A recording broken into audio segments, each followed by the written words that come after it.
Alright everyone, Warlocks have what is arguably the best exotic in the game.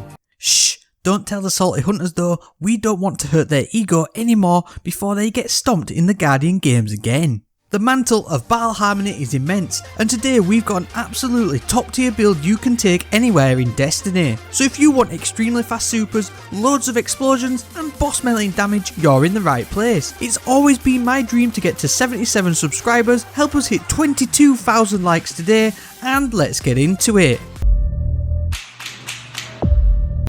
We've already covered tons of unique builds with the Mantle of Battle Harmony, but the great thing is that it's so versatile there's even more you can do with it. For that reason, we are today again looking at it with another fun build. So Mantle of Battle Harmony, for those who don't know, is a Warlock Exotic chest armor piece introduced in the Season of the Chosen and can be initially obtained by completing the Legend or Master Lost sectors. It's an incredible exotic and all good Warlocks, even some bad ones too, should be using it. Let's recap the exotic perk though before we move on to the crazy build combo we've got here. Absorption cells will allow weapon takedowns matching your subclass to grant you super energy. Kills matching your subclass when your super is fully charged will grant a temporary damage boost. It's a mad exotic to be honest, and I'll always compare it to my favourite exotic scout rifle Talok from Destiny 1. Energy Siphon is the perk that'll proc as you build your super energy, granting you that sweet bump as you get weapon kills matching your subclass choice. The second part of this exotic will grant you a temporary boost to damage of your elemental weapons matching your subclass when your super is full. It's basically Rampage on tap, as one kill will proc the perk Absorption Cells for 5 seconds, which can be infinitely topped up to 10 seconds on every subsequent kill. This is a 20% boost to your damage and can be extremely potent as it boosts all weapon types including special and power weapons. And so for this one, and you've probably seen from some of the gameplay, we're using everybody's favourite exotic toaster. Next, what have you got? This a little exotic toaster. I'm not a toaster, I'm a seraph weapon. 5 shillings for the possessed toy. Take it away. Oh, please, don't let him do it. Next. JÖTUNN, JÖTUNN, JÖTUNN, or JÖTUNN, or however you pronounce it, is immense for this build. JÖTUNN has been around since the Black Armory, and its homing missile fusion rifle charge shot can be aggravating in PvP, but in PvE it's incredibly underrated. Its fusion blast explodes and burns on impact, but it also has shield disorient, which disorientates nearby enemies on breaking energy match shields. The best thing is though that with JÖTUNN is that we can chuck a whole bunch of new and old mods on here so you never have to take it off. Now we've already got a free damage boost when our super is full, so I'm not going to recommend any damage boosting mods like high energy fire, but I am going to recommend some Warmind Cell mods because JÖTUNN creates explosions and we all know what explosions make. Wrath of Rasputin is first up as Sola splash damage final blows will create a Warmind Cell. Now you could blow it up and use the rage of the Warmind to infinitely proc Warmind cells, but that'll take away from the Battle Harmony's perk to grant super energy, and so I'm going for Warmind protection as you'll take reduced incoming damage from enemies near to a Warmind cell. This will add to your survivability, especially if you take this into endgame content. Next, you want to use Heavy Handed for its secondary perk Lock and Load, as final blows with JÖTUNN while surrounded will grant you ammo to your reserves. This is a top tier mod for PvE and works for SMGs, sidearms and shotguns too, and it's great for keeping your ammo topped up. Elemental armaments will allow your solar weapon final blows to create elemental wells too, which when collected will grant ability energy to all of your abilities. And when combined with the Font of Wisdom mod, it'll also give you a huge bump to your super regen for 30 seconds too.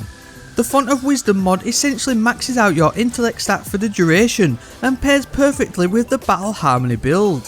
For other mods to complement this build, you'll want Hands On to grant super energy on melee final blows, as well as Fusion Rifle Ammo Finder, Reserves and Scavenger mods to help boost JÖTUNN's ammo economy. As for the subclass of choice, any of the Dawnblade ones will suffice, but I'm picking the top tree Attunement of Sky, so we can make use of the ranged melee ability Celestial Fire, as well as becoming a roaming air missile with Heat Rises. Airborne final blows will grant melee energy thanks to Winged Sun, which will work with the hands-on mod we've already applied to grant bonus super energy too. And with JÖTUNN being incredibly fun to use whilst airborne, this build has some great synergy, all the while building up to your Daybreak super. As for other weapons to use here, I'd highly recommend a Solar Sword. The brand new Trials of Osiris sword, Solar Scar, can be immense with this build, especially if you get it with a chain reaction roll. I've got an Assassin's Blade one which does give a nice 15% bump to damage on sword kills and increases movement speed too. This will stack on top of Battle Harmony's Absorption Cells buff when your super is full for some great DPS. The heavy projectile sword attack creates a napalm like blast effect, causing damage over time to enemies engulfed by its effect. This too can generate Warmind Cells, so definitely make use of it. Negative Space is the only other solar sword which you can get right now, and that's from the Prophecy dungeon, but to be honest, any other solar heavy weapon will be fine here.